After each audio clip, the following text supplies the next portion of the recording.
دایرکتور مؤسسه تشکر زیاد مسئولین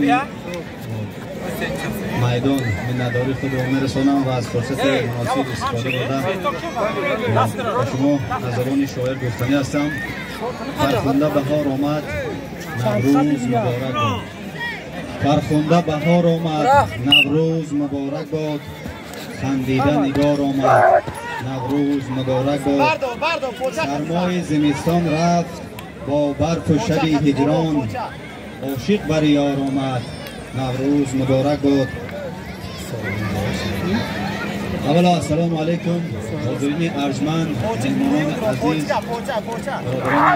برادران جماعتی دعوتی مسجد، سلام خود را عرض میکنم به یکایک شما و از فرصت مناسب استفاده برده نوروز عالم افروز را و شما تبریک و تهنیت گفتم. از درگاه خداوند برای شما تمام خوشی‌های زندگی را تمنا دارم. راست گپ همه روزه با دوستان زنگ میزنن، علاقه میکنن که آوازه شده است که مکتب رقم 10 را میکندن و مکتب مؤسسه نو میپوشیدن.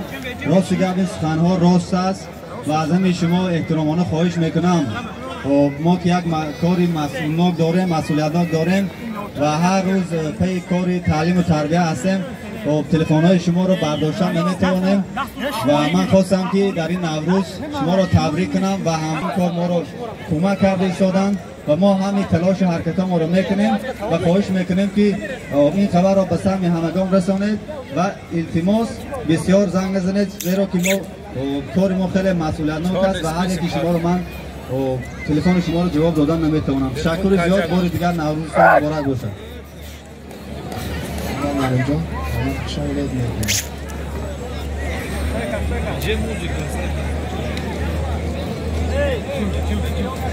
DJ! Muzyka! Bez prezentacja.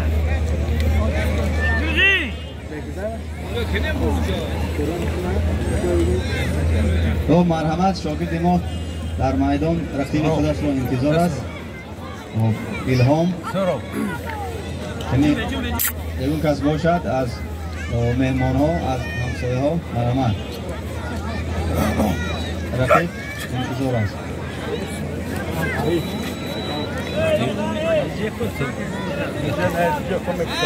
نه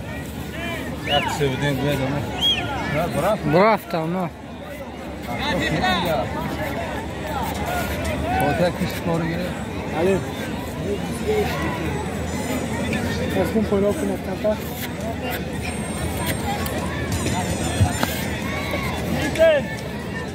یعنی بخشته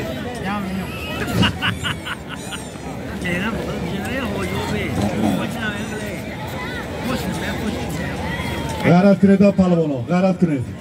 گوشتگی تاجیکی، گوشتگی کورش وزمه مرحمت به میدان.